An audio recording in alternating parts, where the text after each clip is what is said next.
राधा कृष्ण तो अपने प्रेम के लिए ही प्रसिद्ध है और वह अपने प्रेम के लिए ही जाने जाते हैं।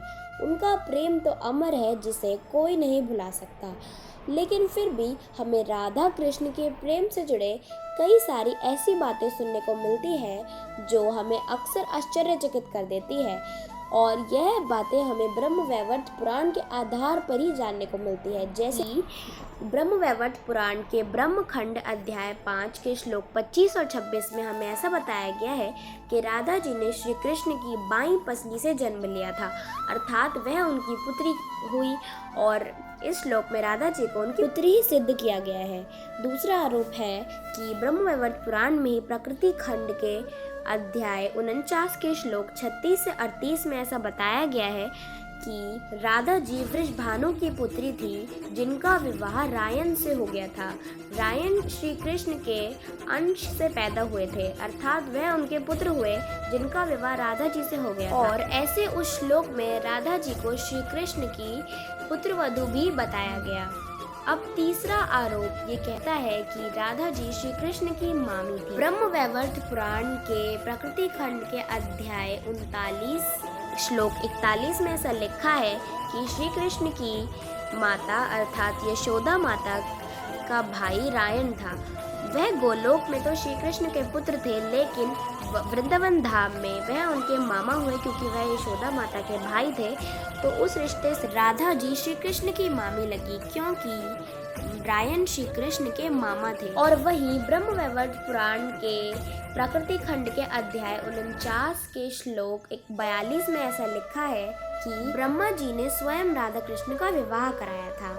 तो अब हमने देखा कि ब्रह्मवैवर्त पुराण में ही पहले राधा जी को श्री कृष्ण की पुत्री, फिर पुत्रवधू, फिर मामी और फिर खुद ही पत्नी, क्योंकि ब्रह्मा जी ने उनका विवाह खुद ही कराया था, तो ऐसे उनको अलग अलग तरीके से सिद्ध किया।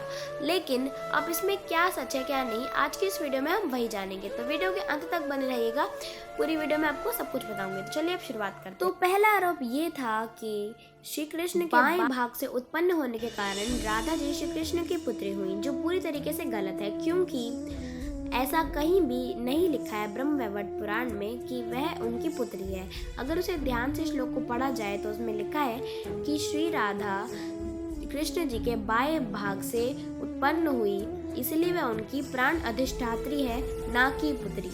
ऐसा कहीं भी नहीं लिखा है कि राधा जी श्री कृष्ण की पुत्री हैं। ऐसे ही भ्रम जब पैदा होते हैं जब हम श्लोक को सही से पूरा नहीं पढ़ते हैं। दूसरा आरोप ये लगाया जाता है कि अयन गोप से विवाह करने के कारण राधा जी श्री कृष्ण की पुत्रवधू हो गई।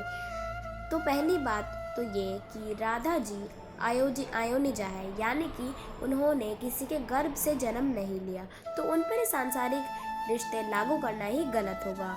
और दूसरी बात कि 12 साल की आयु में महाराज वृषभानु ने राधा जी का विवाह अयन गोप से तय किया, लेकिन राधा जी ने अपनी शक्तियों से अपनी एक छाया को प्रकट किया, जिससे अयन गोप का विवाह हुआ। ब्रह्मवैवर्त पुराण में श्री कृष्ण का छोटा सा अंश अयन गोप को बताया गया है, यानी कि श्री कृष्ण के अंश छाया से राधा जी की छाया का विवाह हुआ, ना कि राधा जी का अयन गोप से।